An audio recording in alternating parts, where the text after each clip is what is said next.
Remember all these realtors? Well, there's going to be a lot less of them because of the settlement of a lawsuit by the National Association of Realtors.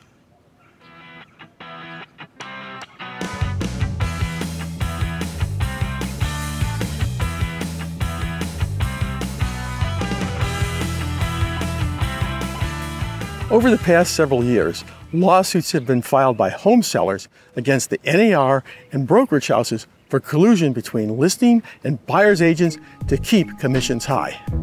To settle these lawsuits, the NAR has proposed changes on how realtors are to be compensated for their services. These changes will be implemented in mid-July 2024.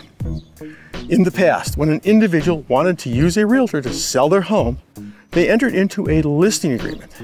At that time, the listing agent and seller would negotiate the compensation for a listing agent and the buyer's agent when the home sold. When the home went live in the MLS, the buyer's agent's compensation was posted as part of the listing. When the home sold and closed escrow, both listing and buyer's agent were compensated by the seller. As a result of these changes, commissions paid by the seller to compensate the buyer's agent can no longer be posted in the MLS. The seller may still want to compensate the buyer's agent as an incentive to show their home, but it is not necessary. In fact, there was never a requirement for the seller to compensate the buyer's agent. Even if there was no seller compensation to the buyer's agent, NAR rules stipulated that the buyer's agent must still show the property and write the contract if requested. If you're looking to buy a house after July 2024, these are the changes you can expect. No longer will you be jumping into your realtor's car to look at homes. Realtors are in the business to make money. Most will be asking you to sign a buyer-broker contract. In general, that contract will determine how much you pay a realtor to find and buy a home. The amount the buyer will pay and other terms will differ from realtor to realtor. This is a legally binding contract. So, if after signing this contract you purchase a home on your own, then the realtor has the right to pursue you for breach of contract. Remember these? Well, there's going to be less of them in the future. On any weekend, there are numerous open houses hosted by realtors looking to introduce themselves to you, hoping you will select them as your realtor. Once this change is implemented, do you really think there are going to be many realtors holding homes open just so buyers can see the home and then go to the listing agent and cut them out of any commission? Of course not. There's going to be a lot less open houses in the future. The number of dual agencies will go up. So will the number of lawsuits. What is dual agency? Dual agency is when the listing agent represents both seller and buyer. With the new NAR rule implementation, dual agencies will increase. Why will dual agencies increase? Because many buyers believe they can do a better job negotiating prices themselves and be able to avoid the commission. Some might, most cannot. In fact, in some states, Alaska, Colorado, Florida, Kansas, Maryland, Texas, Wyoming, and Vermont, dual agency is illegal because of conflict of interest. Think about it.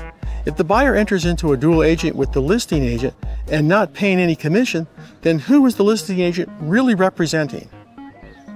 If you answered the seller, you'd be correct. Why?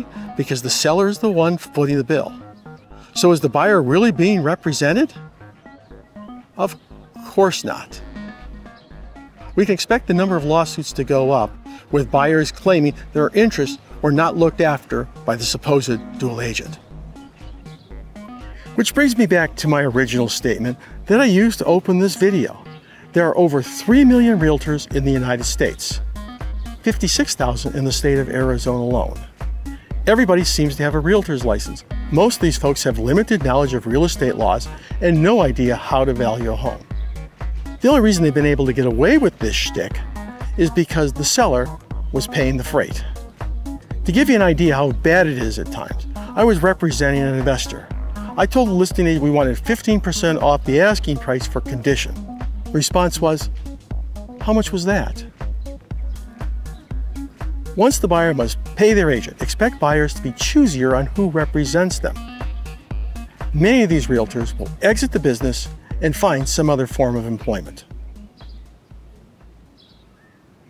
So, if you're buying a home after mid-July 2024, things are going to change. First and foremost, you'll need to decide if you plan on going it alone or contracting with the realtor to help you make this purchase. If you do plan on going alone and working with a listing agent to help avoid commissions, then you would best learn some real estate laws and how to value homes so you can properly negotiate. Valuing homes is more than just finding a few comparisons in Zillow and averaging them out. It requires mathematical skill. If you want to learn how to value homes, there are a couple of videos at the end to show you how. If you want to contract with a realtor to help you make this purchase, first ask questions to determine if they know what they're doing. Quiz them on various real estate laws, home issues to look out for, and what they do to value homes, etc. After you've interviewed several realtors, be prepared to sign a buyer-broker contract where you will pay the realtor to help you buy a home. Choose carefully. Not all realtors are the same. Hope you found this video helpful. If you've not already done so, subscribe to my YouTube channel, Arizona Real Estate with Don Barrar, and I'll be certain to post more great real estate videos and where to go and what to do in the Valley of the Sun. Talk with you soon.